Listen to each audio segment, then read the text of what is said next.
que du coup, moi, j'ai regardé 2 matchs ce soir. On va commencer. Et les Marseillais, vous êtes là ou pas? Est-ce que les Marseillais, vous êtes là? Faut pas vous cacher, hein. Merci Silamotte pour le resub. Il ne faut pas vous cacher. Parce que ce soir, c'est passé un match. Un match de foot.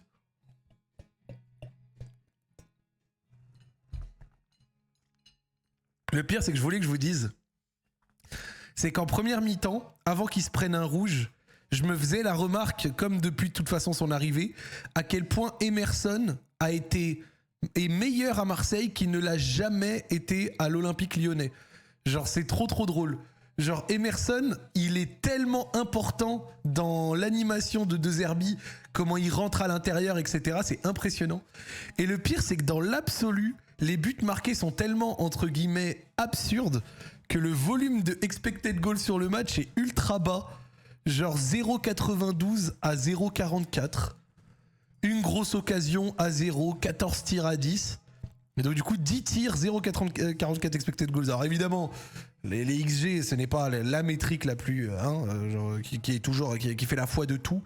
Par exemple, le but de Igor Païchaon est absolument magnifique. Il doit compter extrêmement bas en termes d'XG et pourtant ça fait filoche quoi. Regardez ce but-là, 0,03. Quel but! Comme son but de toute façon face à l'Ajax. Hein. Igor Païchaon, les gars. Bon, il y a des gens sur Twitter, ils disent l'investissement est déjà rentabilisé. Bon, tu ne rentabilises pas cet investissement avec 2 buts en LDC, il faudra un peu plus. Mais par contre, en tout cas, sur les débuts, il est très fort. Sur ça, il n'y a rien à dire. Et je trouvais l'attaque intéressante, notamment en première mi-temps, parce que en première mi-temps, je trouve que l'OM jouait un peu en contre, mais ça fonctionnait bien avec Obama, avec Greenwood, avec Païchaon, avec Vermiren qui fait une première mi-temps, je trouve vraiment puissante. Donc j'ai bien aimé les attaques rapides que l'OM arrivait à poser. Pardon. Et même Emerson avait une certaine importance dans l'animation de l'OM, et je trouvais ça clean. Le premier jaune d'Emerson, pour moi, il n'y a pas jaune. Par contre, en première mi-temps, Weah fait une énorme faute qui, pour moi, doit être sanctionnée aussi d'un carton et qui ne l'est pas. Et Balerdi peut manger rouge. Genre, Balerdi peut manger rouge. Genre, le non-rouge de Balerdi, c'est un truc où l'OM a bénéficié d'un rouge sur des fautes similaires récemment en Ligue 1. Donc, moi, je trouve que c'est une équipe qui joue bien. Et je dirais même que la lecture de match en faisant genre sortir Greenwood à 10 contre 11, où il devient genre souvent un peu inutile à 10 contre 11, tu vois, bah je trouve que c'est pas... c'est compréhensible de la part de De Zerbi, parce que c'est pas celui qui défend le plus. Donc voilà. Mais globalement, sur la première mi-temps, je trouve que Marseille fait plutôt une bonne mi-temps. Et puis arrive le point de bascule du match. De toute façon, on va pas tordre du cul pour chier droit. Hein. Genre le point de bascule du match, c'est le deuxième jaune d'Emerson qui envoie une espèce... Enfin, genre Emerson, t'as plus de 31 ans. Genre, frère, Emerson, c'est bête. Enfin, genre, c'est bête. En fait, là où c'est fou, c'est que, tu vois, genre là, se manger un jaune sur ça, bon, vas-y... Un peu sévère, elle est involontaire, elle est pas si décollée que ça, elle a pas un impact énorme. Donc en vrai, manger jaune sur ça, c'est vrai qu'il y a un aspect un peu sévère. Par contre, le deuxième jaune avec la faute, la non-faute en l'occurrence, il y a pas faute du tout en fait. Merci Hamdou pour le receb. Hamdou. Donc là il y a absolument pas. Enfin, il n'y a absolument pas faute, quoi. Il a fait une simulation en bonne et due forme. Si l'arbitre ne siffle pas penalty, il n'y a pas carton. La VAR l'aurait pas appelé pour ça. C'est-à-dire, si l'arbitre ne siffle pas penalty, il n'y a pas de carton. La VAR l'aurait pas appelé pour ça. Non, genre, la VAR n'appelle pas pour un deuxième jaune. Confirmez-moi dans le chat. Oh putain, bah oui. Bah oui, ce que tu dis, c'est intelligent. En fait, vu que Emerson a réussi sa simulation et a sifflé penalty, la VAR l'a appelé pour annuler le penalty et il a mis un jaune. Mais si Emerson n'avait pas réussi sa simulation et que l'arbitre n'avait pas donné jaune en conséquence en se disant que c'était trop léger ou autre, parce que tu sais, il donne pas des jaunes à chaque fois pour les simulations, ben... Limite, en fait, le fait que la simulation ait trop fonctionné, c'est ce qui lui a fait valoir jaune. Parce que sinon, en vrai, il aurait pu aussi manger le jaune, mais ça aurait peut-être été moins sûr. De temps en temps, quand il y a une simulation, ils vont pas toujours mettre la main à la poche, vous voyez ce que je veux dire? Donc, tu sais, le jeu, il aurait continué et tout, c'est pas sûr qu'il serait revenu dessus. Ok, bah en tout cas, en vrai, c'est le point de bascule. Après, derrière, le Sporting presse, prend un peu plus de contrôle. Et puis après, derrière... voilà quoi, t'es à 10 à l'extérieur en fait. À 10 à l'extérieur, c'est difficile. Genre l'OM ne se crée presque rien après, ouais. 2 tirs, 0,06. La deuxième mi-temps est à sens unique. Puis après, t'as les deux buts avec Benjamin Pavard qui couvre sur le premier et qui le contre sur le deuxième. C'est quand même pas de chance. Et puis surtout, ce qui a fait la diff, en vrai, c'est les entrants du Sporting. Les entrants du Sporting ont vraiment fait la différence. Ils ont vraiment fait la diff en fait, hein, tout simplement. Genre, hop là, les voilà. Donc Jenny Catamo, entrant buteur. Alisson Santos, entrant buteur. Bon. À côté de ça, les entrants côté OM. Moi, l'entrée d'O'Reilly, par exemple, j'ai pas trop aimé. Voilà, j'ai pas trop aimé. Moi, je comprends la sortie de Greenwood. La sortie de Vermieren, par contre, je suis moins d'accord, personnellement. Dans le sens où... après, c'est toujours intéressant d'essayer de comprendre. Et pourquoi est-ce qu'il fait rentrer Matt O'Reilly pour Vermieren? Pour moi, Vermieren fait une énorme première mi-temps. Je trouve que dans le volume défensif, je préfère Vermieren, même dans une situation dans laquelle allait se retrouver l'OM. Je suis pas sûr que c'était Vermieren que tu avais envie de sortir. Après, c'est toujours facile de le dire après coup. Mais voilà, je donne juste un avis. Après, ouais, Ulises Garcia pour Timothy Weah, Peichaon et Aubameyang. À la fin, c'est des changements à portée voilà, défensive, quoi. Après, en soi, je dis ça. Il y a Robinho Vaz qui rentre, c'est un attaquant, mais ouais. T'avais quand même quelques absents, mais pour le reste... Oh là. O'Reilly n'a vraiment pas été bon. Ouais, non, j'ai pas aimé son entrée. Et à côté, bah, t'as Jenny Catamo, buteur, et Alisson Santos, buteur. 5,7 Emerson. 6,4 Aguerd. Aguerd qui a pourtant fait un sauvetage à un moment sur un retour défensif assez impressionnant. Pavard, mauvais alignement sur le but. Rouli qui a encore envoyé son petit lot d'arrêt pour maintenir certaines choses, mais après, tu vois, le 7,4 de Balerdi, personnellement, il est sympa, quoi. Genre Balerdi, jamais c'est 7,4. Là, c'est toujours les notes automatisées, donc on va pas s'y fier dessus à 100%. Mais Balerdi, il joue vraiment les duels comme un gamin. Genre Balerdi, le rouge qu'il doit prendre en première mi-temps, c'est... Il joue comme un enfant. Genre le duel, il se fait avoir tellement bêtement. Genre, c'est ce genre d'erreur qui te mettent dans le zion, quoi. Donc voilà. Par contre, je voulais quand même dire que le trio offensif a bien marché pour moi. Aubameyang, genre c'est une folie.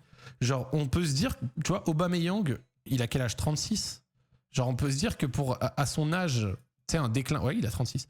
On peut penser qu'un déclin physique impacterait l'une de ses qualités premières, la vitesse. Bon, je dis pas qu'il est aussi vite que quand qu'il est aussi rapide que quand il en avait 27. Mais ce que j'essaye de dire, c'est que c'est impressionnant. Sur les contre-attaques, etc., il était ultra précieux. Bah, notamment en première mi-temps, où je lui trouve une très grande utilité. Passeur décisif avec la transversale sur Peichaon. Donc, non, hein, Aubameyang, le retour à Marseille, pour l'instant, c'est un pari réussi, je trouve. En face, on va quand même parler du Sporting. Luis Suarez, entreprenant, beaucoup d'occasions, il voulait marquer.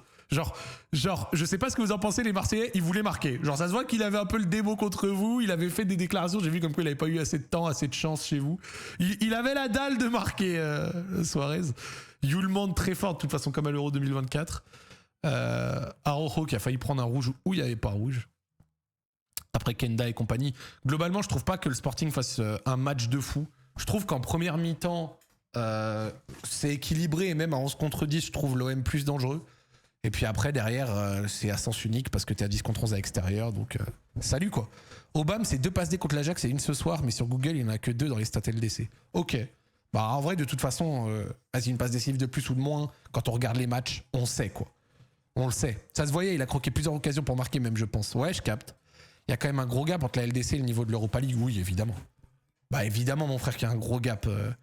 Genre le gap, il est vraiment au moins aussi grand, même plus grand peut-être que le gap entre l'Europa League et la conférence, tu vois.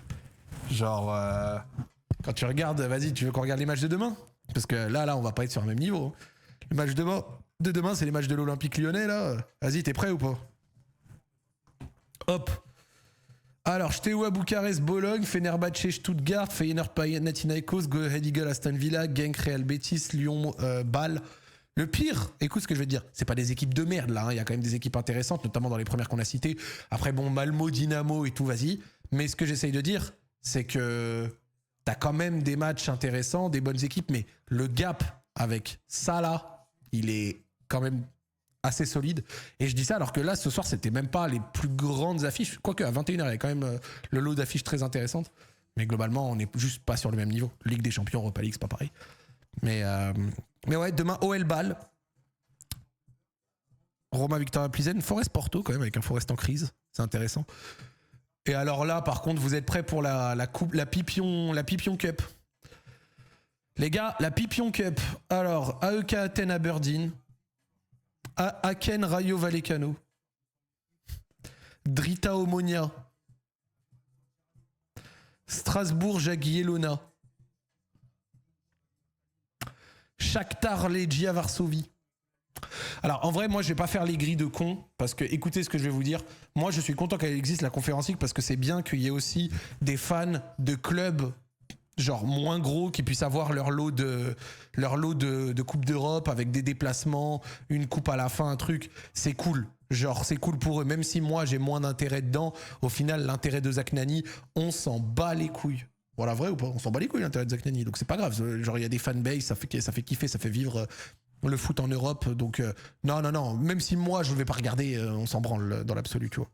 Après la VAR corrige quand même des décisions qui allaient voler le Sporting. Parce que la VAR permet quand même de corriger le fait qu'il n'y avait pas hors-jeu sur le but de Katamo. Et à la fin du match, il y avait Araujo qui allait prendre un rouge, alors que c'est pas VAR qui va le chercher. Donc, ouais.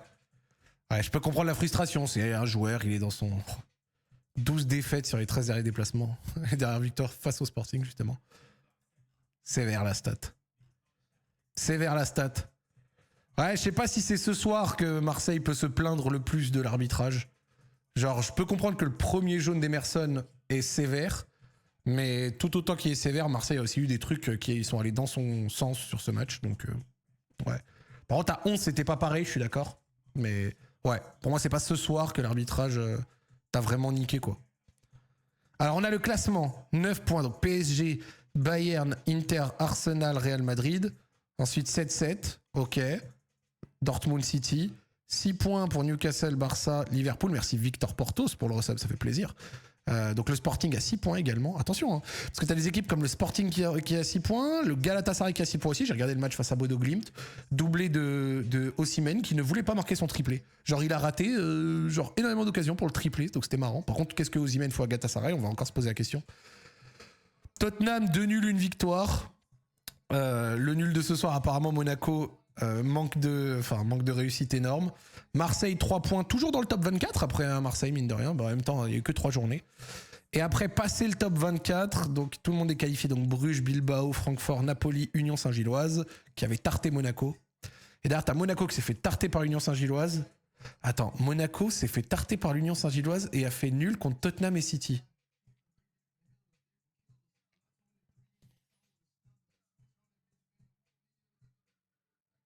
Ah oui, c'était Bruges, pardon. C'était pas l'Union Saint-Gilloise, c'était Bruges, autant pour moi. Mais ce que j'essaye de dire, c'est que Monaco... Bon, bref, ça change pas ce que je veux dire, mais vous avez raison de me corriger. Monaco s'est fait tourner par Bruges et puis après a fait nul contre City et contre Tottenham, c'est des barres. Et en plus, le pire, c'est qu'il mérite de gagner aujourd'hui. Comme quoi. Après, 2 points pour Pafos, Slavia Prague, Leverkusen, Villarreal 1 point, Copenhague 1 point, Olympiakos 1 point. Après 1 point et Benfica 0. Malaise intense. Et pareil pour l'Ajax, qui se fait déchirer par tout le monde. Ok, assez intéressant. Et donc, du coup, on va regarder pour l'OM et pour Monaco. Classement... non, calendrier OM. Hop, calendrier OM. Genre, qui est-ce que l'OM va encore jouer en Ligue des Champions pour essayer d'aller gratter, genre, les 11-12 points, tu vois. Genre les 11-12 points nécessaires. Concrètement, Marseille a... Allez, on va dire 9 points à gratter. 9 points. 9 points en 5 matchs. C'est pas facile. 9 points en 5 matchs, ça fait 2 points par match. Hein. Ça veut dire qu'il faut 3 victoires. Donc, prochain match. L'OM reçoit l'Atalanta. L'Atalanta a fait 0-0 contre le Slavia Prague à domicile. Donc, c'est pas l'Atalanta de Ademola Lookman là, qui avait tarté en finale d'Europa League, Leverkusen et tout. Donc, ok, d'accord, Marseille. Ouais, 8-9 points. Allez, on va dire 8-9 points. Peut-être pas 9, 8 à 11 points, tu peux passer. L'année dernière, à moins de 11 points, tu passais pas. Donc, on va voir. Ok. Donc, l'Atalanta. Ensuite, tu reçois Newcastle. Newcastle, vu le niveau qu'ils ont montré contre Benfica, alors ça reste que Benfica qui est pas très en forme, mais vu le niveau montré contre Benfica, voilà. Ensuite, tu vas à l'Union Saint-Gilloise, ok, qui s'est pris une petite correction par l'Inter, mais bon, ok, intéressant. Par contre, le déplacement à l'Union Saint-Gilloise, c'est intéressant. Ok. Tu reçois Liverpool. Puis tu vas à Bruges. Oh! Donc 2 matchs contre des équipes belges qui ont quand même montré de belles choses par moment. L'Union Saint-Gilloise et Bruges. Bruges qui a défoncé Monaco. Et contre l'Atalanta qui est pas en grande forme. Après, attention. Le niveau de forme là du 22-23 octobre, c'est pas le niveau de forme quand tu vas affronter par exemple l'Union Saint-Gilloise du 9 décembre. Tu vois, 9 décembre, tu peux être en crise. Ouais, je dirais que dans l'absolu des choses, ce serait faisable. Ouais, dans l'absolu des choses, ce serait faisable. J'ai vraiment du mal à voir Marseille gagner Newcastle. Après, ça reste le foot, hein, mais j'ai vraiment du mal, même si c'est Newcastle à domicile. Newcastle, je trouve vraiment que c'est un ton au-dessus. Liverpool, c'est le 21 janvier. Hein. Est-ce que sera Liverpool pas en forme dans ce moment? Et malgré que ce soit Liverpool pas en forme dans ce moment, ils viennent d'en passer 5 à Francfort quand même. Donc c'est pas n'importe quoi. Moi, j'avoue que Newcastle-Liverpool, je pense que c'est 0. Et dans un petit monde, si peut-être on est dans une Ligue des Champions, on sait jamais. Parce qu'en vrai, genre peut-être que le top 24 se jouera à 10 points. Hein. Parce que quand au bout de 3 journées... Attends, les gars. Quand au bout de 3 journées, donc 3 journées, on est d'accord, le top 18 est à 3 points, ça avance pas de fou. La moitié des équipes, regardez, de 18 à 36 à 0 points en 3 journées. 0 points en 3 journées, les gars. Donc c'est possible dans l'absolu, d'accord. Ouais, c'est possible dans l'absolu qu'il y ait le top 24 qui se joue à 10 points. 10 points. Dans ce cas-là, Marseille, on a... Marseille, il y a combien? Marseille, il y a 3 points. En vrai, 7 points, ça pourrait suffire peut-être. Genre 2 victoires, 1 nul. Genre 2 victoires, 1 nul contre Atalanta, Union Saint-Gilloise, Bruges. Les gars, on en pense quoi? On en pense quoi? En vrai, c'est pas... Non? C'est pas scandaleux, je pense. Hein. Ça se fait. C'est pas infaisable. Pour peu qu'imaginons sur un match, tu grattes un point contre un Liverpool ou un Newcastle, tu vois. Genre, si tu joues Liverpool le 24 janvier, je crois que j'ai vu, ou le 12 janvier, ou je sais plus quoi, mais genre dans une période où peut-être Liverpool est déjà qualifié, sait-on jamais. Ça pourrait être, tu sais, ça, pourquoi pas, hein. Le nul contre Newcastle, c'est pas déconnant. À voir. Je sais que Newcastle est peut-être pas brillant encore pour l'instant, notamment en première ligue, mais moi je trouve que Newcastle, c'est le genre d'équipe qui va te passer à la machine à laver. Je me trompe peut-être, hein, mais voilà. La CAN finit quand? Elle finit vers le 23 janvier, je crois. 23 janvier, un truc comme ça. À revérifier. Mais ok. Intéressant. Donc Marseille, ça va être chaud. Et on va regarder calendrier Monaco. Et après, calendrier PSG. Tu sais quoi, on va faire les 3. Monaco, donc 0-0 Tottenham.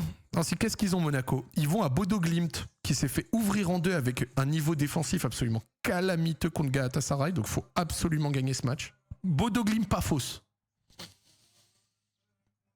Si Monaco ne sort pas de Bodo Glimt pas fausse, donc ils ont 2 points, hein, mais s'il sort pas de Bodo Glimt pas fausse avec 8 points, il y a un gros problème. Alors certes, ce sera à l'extérieur, aller jouer au nord de la Norvège un 4 novembre. Ça fait pas kiffer, mais tu dois faire 6 points absolument. Donc sortir avec 8 points. Et après, tu reçois Galatasaray. Merci Trichula pour le resub. Et Galatasaray, c'est pas impossible à battre pour moi. Ils ont battu Liverpool, ils ont tarté Bodo Glimt ce soir.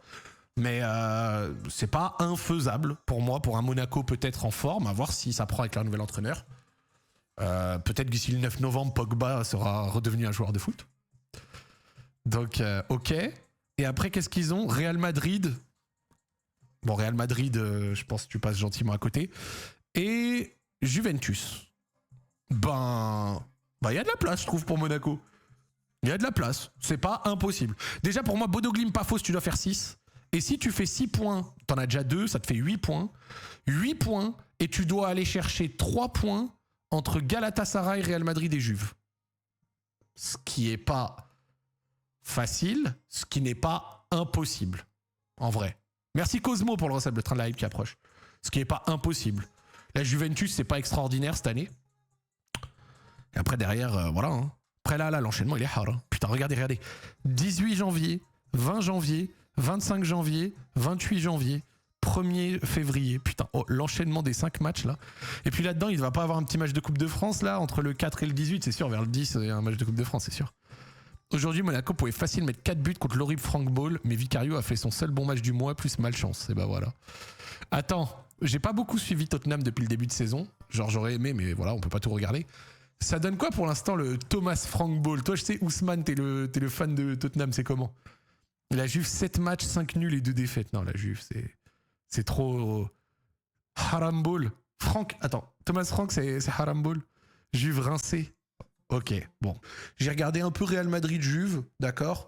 Vini joue très bien le coup sur le but, Bellingham finit bien. Le Real Madrid est 2 tons au-dessus, globalement, sur le match. Même si Courtois fait quelques gros arrêts, et on le voit, 4 arrêts du gardien, 2 grosses occasions. Di Gregorio fait aussi de très gros arrêts. Notamment, après, il y a eu le contre avec Vlahovic, il y a eu le double arrêt de Di Gregorio, notamment mention une frappe de Mbappé et tout ça. Mais bon, 28 tirs à 13, 8 arrêts de Di Gregorio à 4. Globalement, c'était une surdomination du Real Madrid. Et ouais, à part un peu de nonchalance, par moment, même Carreras, à un moment qui provoque une grosse occasion au retour de la deuxième mi-temps, si je dis pas de bêtises. Globalement, j'ai trouvé la perf du Real au-dessus. Peut-être mal récompensé, ça aurait pu marquer plus. Ça aurait dû marquer plus. Un 1-1 aurait été sévère, je trouve, tu vois. Genre, je trouve vraiment que la meilleure équipe ce soir s'est imposée. Et après, du côté du... Putain, mais...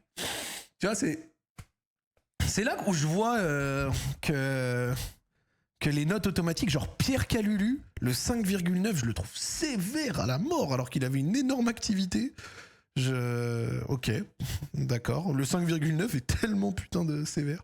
Après, c'est les notes automatiques de toute façon, donc elles n'ont pas une très grande valeur non plus. Mais bon, ouais, la Juve. Après, c'est un match à l'extérieur, à Madrid, mais bon, c'est pas une Juve flamboyante et ça, on le sait depuis un long moment de toute manière. Donc, ok. Real Juventus, perso, peut-être un régène. Bon match de Vinicius et Courtois. Bon match de Valverde et Bellingham. Une défense toujours un peu faillible. Oui, je trouve. Calulu a fait un match de malade, que des courses vers l'avant. Mais je vais te le dire, mais moi, tu sais que Pierre Calulu, vu que j'avais moins regardé la Serie A ces dernières années, mais que cette année, je l'ai beaucoup plus maté. Pierre Calulu, j'ai redécouvert le joueur, redécouvert, et je le trouve trop fort. Et ce soir, mais n'importe quoi. Le 5,9 est pas du tout à l'image, en réalité, du match qu'il fait. J'ai trouvé vraiment son match quali. Alors, sans doute il y a des pertes de balles, pas hyper précis surtout, mais dans l'activité, dans le bordel du couloir droit, j'ai apprécié. Voilà, Pierre Calulu, bravo. Ok, on me dit quoi? Chelsea énorme. Bah après, l'Ajax prend un rouge à 17 et un but à 18. Tac, ça fait 5-1. Très bien. L'attaque momentum. Regardez la barre de l'attaque momentum. La barre de l'attaque momentum des barres, gros. Après, bon, déjà que l'Ajax est nul, alors se manger un rouge à la 15e minute à Stamford Bridge, bon bah, tu te fais démonter dans la foulée, quoi. On est que très mal payé, contrat NBA prolongé. Tiens, on va lire l'article pour OM. This is what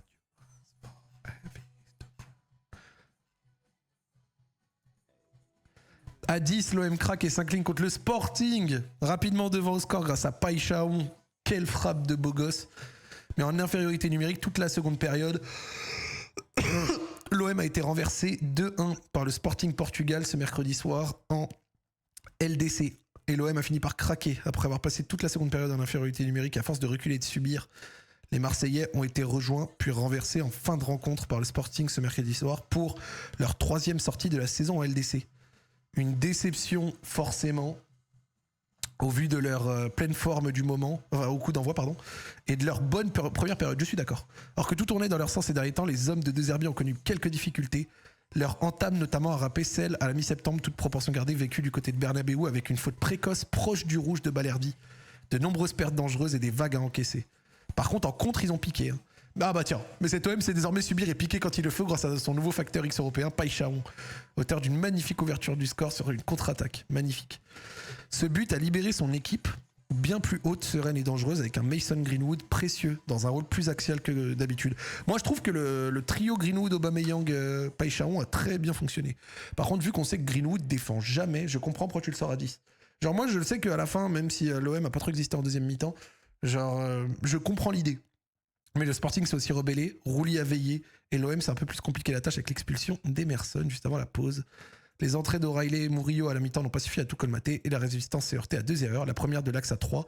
Mauvaise sortie d'Aguerd, mauvais marquage de Balerdi et mauvais alignement de Pavard. Donc erreur. Et l'égalisation de Katamo. La seconde de Pavard en déviant involontairement de la main la frappe d'Ayson Santos et en lobant Rouli. 12 défaites lors des 13 derniers déplacements. Soudain, il a redirigé sa course vers son banc pour mieux fêter son but avec Aubameyang, Vaz, Bilal Nadir. Tout sourire, Païchaon venait d'illuminer le stade José Alvalade. Laissant le public sans voix, le gardien Rui Silva, impuissant et déjà averti. Le troisième n'a pas loupé. Sur un long renversement d'Aubameyang, Lely a parfaitement contrôlé le ballon à l'entrée de la surface, s'est recentré et a décroché du droit une frappe enroulée sous la lucarne, comme face à l'Ajax lorsqu'il avait débloqué son compteur et signé un doublé. Il a ouvert le score et montré que sa force première était la vitesse sur les appuis et pas seulement sur cette action décisive.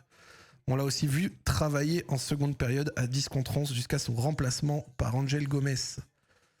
Et là on passe aux faits. Les Marseillais pensaient se mettre à l'abri quand à la retombée d'un corner, Emerson s'est retrouvé projeté au sol et M. Obrenovic n'a pas hésité à désigner le point de pénalty, leur offrant une potentielle balle de 0. Mais avec le recul, ils ont bien regretté ce choix, car très vite, la VAR est intervenue soupçonnant une simulation. L'arbitre principal est allé visionner les images et a logiquement annulé sa décision, mais il a aussi averti l'Italien, excellent jusque-là, sauf que ce dernier avait reçu un carton jaune quelques minutes plus tôt. Pour une faute de main involontaire sur une trajectoire de passe et a donc été expulsé. Drôle d'essentiel émotionnel et sacré dommage final. Putain, mais il y a des mecs dans le chat, ils s'insultent. On parle de foot, on parle de... Les mecs s'insultent, frère. Faut pas s'insulter, les mecs, wesh. Faut se concentrer un peu. Bref. Les gars.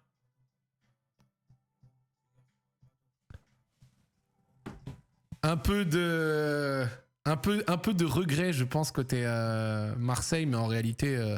Comme je dis, je trouve pas qu'il y ait eu de dinguerie défensive ou arbitrale ou autre qui peuvent donner lieu à un gros regret. Vous voyez ce que je veux dire? Donc, ok, intéressant.